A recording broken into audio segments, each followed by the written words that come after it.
Hi welcome to Siju's tiny planet. ഞാൻ ഇന്ന് കാണിക്കാൻ പോകുന്നത് പറഞ്ഞാൽ അമേരിക്കൻ എയർഫോഴ്സിൻ്റെ ഒരു മ്യൂസിയം ഉണ്ട് ഡേറ്റൺ എന്ന സ്ഥലത്ത്. അപ്പോൾ ഞങ്ങളത് കാണാൻ പോയി. രാവിലെ തൊട്ട് വൈകിട്ട് വരെ അവിടെ നമുക്ക് കാണാനുള്ള സംഭവങ്ങളുണ്ട്. അവിടെ ഇഷ്ടംപോലെ പ്ലെയിൻസും ഓരോ വാറുകളിൽ പാർട്ടിസിപ്പേറ്റ് ചെയ്ത പ്ലെയിൻസും world war 1, world war 2, cold war, Korean war, gulf war, ഇങ്ങനെ വാറുകളുടെ കണക്കാണ്.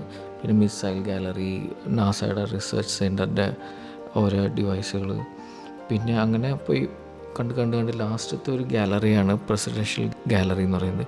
അവിടെ നമ്മുടെ എയർഫോഴ്സ് 1 അവിടെ ഒരു 3-4 ഡിസ്പ്ലേക്ക് വെച്ചിട്ടുണ്ട്. അതിലൊരു എയർഫോഴ്സ് 1ലേക്കാണ് നമ്മളിപ്പോൾ കയറാൻ പോകുന്നത്. ഇത് യൂസ് ചെയ്തിരുന്നത് ജോൺ എഫ് കെന്നഡി ആണ് സ്റ്റാർട്ട് ചെയ്തത്. പക്ഷേ അതിനുശേഷം 8 പ്രസിഡൻറ്റുകൾ യൂസ് ചെയ്തിട്ടുണ്ട് ഈ പ്ലെയിനിനെ.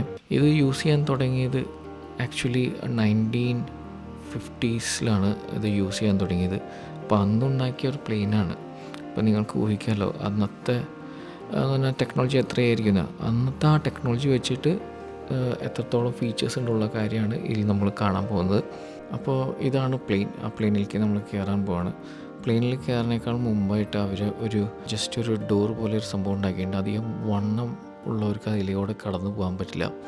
അത്രയ്ക്ക് വണ്ണമുള്ളവരെ മാത്രമേ നമുക്ക് ഈ പ്ലെയിനിൽ കയറാൻ സാധിക്കുകയുള്ളൂ. കാരണം അതിൻ്റെ ഉള്ളിൽ കുറച്ച് സജ്ജീകരണങ്ങൾ ചെയ്തിട്ടുണ്ട്. അപ്പോൾ അതിൻ്റെ ഉള്ളിൽ കൂടെ കടന്നു പോകണമെങ്കിൽ അധികം വണ്ണമുള്ളവർക്ക് കയറി പോകാൻ പറ്റില്ല. അതുകൊണ്ട് അതിൻ്റെ കവാടത്തിൽ ഒരു ഡോർ വെച്ചിട്ടുണ്ട്. വണ്ണം കുറവ് ഉള്ളവർക്ക് മാത്രമേ അതിൻ്റെ ഉള്ളിൽ കൂടെ കടന്ന് പോകാൻ പറ്റുള്ളൂ. ഞങ്ങൾ അതിൻ്റെ ഉള്ളിലേക്ക് പതുക്കെ നടന്ന് സ്റ്റെപ്പുകൾ കയറി മേളിലേക്ക് കയറാൻ തുടങ്ങി. ഞങ്ങൾ പതുക്കെ ഡോറ് കടന്നു. ആദ്യം ഞങ്ങൾ കോക്പിറ്റിൻ്റെ അവിടേക്കുള്ള ദൃശ്യങ്ങളാണ് പകർത്തിയത്. അവിടെ ഫോണും കാര്യങ്ങളൊക്കെ ഉണ്ട്. അപ്പം നമ്മൾ കണ്ടുകൊണ്ടിരിക്കുന്നത് 1950s ഒരു എയർഫോഴ്സ് 1 ആണ് കേട്ടോ. പിന്നെ ഇവിടെ എന്തോ സെക്യൂരിറ്റി മെഷേഴ്സിൻ്റെ എന്തൊക്കെയോ കമ്പ്യൂട്ടറും സാധനങ്ങളൊക്കെ ഉണ്ട്. ഇപ്പുറത്തും കുറേ സിഗ്നൽസൊക്കെ ചെക്ക് ചെയ്യുന്ന ഒരു സെൻറ്റർ. ഇവിടെ ഒരു കിച്ചൺ സെറ്റപ്പൊക്കെ ഉണ്ട്.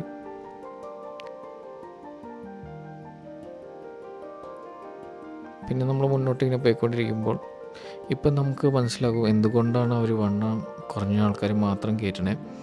കാര്യം എന്ന് പറഞ്ഞു കഴിഞ്ഞാൽ ഇതിൻ്റെ ഇടയിൽ അവർ ഗ്ലാസ് വെച്ചേക്കുന്നതുകൊണ്ട് അധികം കടന്നു പോകാൻ പറ്റില്ല വണ്ണമുള്ളവർക്ക്. അപ്പോൾ ഇവിടെ കുറച്ച് സീറ്റുകളൊക്കെ ഇവിടെയുണ്ട്. എക്സിക്യൂട്ടീവ് സീറ്റ്സാണ്. അതിൻ്റെ മുകളിൽ ലഗേജസും. പിന്നെ നമ്മൾ അടുത്ത സെക്ഷൻ എന്ന് പറയുന്നത് ഒരു വാക്ക് വേ ആണ്. അതും ഭയങ്കര ചെറിയ സൈസാണ്. അതിൻ്റെ ഉള്ളിൽ കൂടെയാണ് നമുക്ക് നടക്കേണ്ടത്. നമ്മളിങ്ങനെ നടന്ന് ഉള്ളിൽ കയറി കഴിയുമ്പോൾ നമുക്ക് കാണാൻ സാധിക്കും വലിയ വലിയ മീറ്റിങ്സൊക്കെ നടത്താൻ പറ്റാവുന്ന ഒരു സെറ്റപ്പ്. അവിടെ ടിവിയും പഴയ ടിവിയൊക്കെ ഇരിക്കുന്നുണ്ട്. CRT മോണിറ്റേഴ്സ് പോലത്തെ TV. അതുപോലത്തെ 2-3 സെക്ഷനുണ്ട്. മീറ്റിംഗ് റൂംസ് പോലെയാണ്. ചെയർസൊക്കെ ഹെവി ചെയർസാണ്.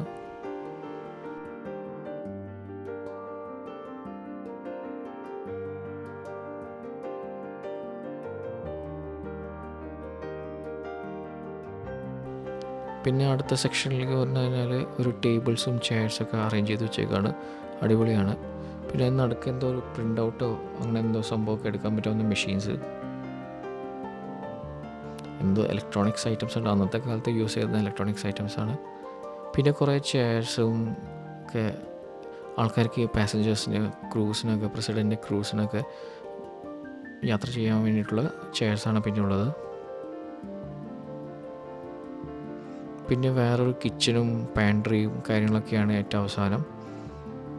അങ്ങനെ നമ്മൾ എയർഫോഴ്സ് 1ൻ്റെ ജോൺ എഫ് കെന്നഡിയൊക്കെ യൂസ് ചെയ്ത് എയർഫോഴ്സ് 1 പുറത്തേക്ക് വന്നു. നിങ്ങൾക്ക് ചുറ്റും കാണാം ഇഷ്ടംപോലെ പ്ലെയിനുകളുണ്ട്. ഇനി ഇതുപോലെ തന്നെ രസകരമായ വീഡിയോസുമായിട്ട് ഞാൻ ഇനിയും വരും. ഡേറ്റൻ്റെ വിശേഷങ്ങൾ തന്നെ കുറച്ച് വീഡിയോസ് ഉണ്ടാകും. എയർഫോഴ്സ് 1ൻ്റെ 360 വീഡിയോയും കൂടി ഞങ്ങൾ ഇതിൽ അപ്ലോഡ് ചെയ്യുന്നുണ്ട് ചാനലിൽ. അപ്പോൾ നിങ്ങൾക്ക് അതിലൂടെ നിങ്ങൾക്ക് പോസ് ചെയ്ത് ചുറ്റും നോക്കി കാണാൻ പറ്റും. അപ്പോൾ സബ്സ്ക്രൈബ് ചെയ്തിടാം. നമുക്ക് ഇനി അടുത്ത വീഡിയോയിൽ കാണാം. ബൈ.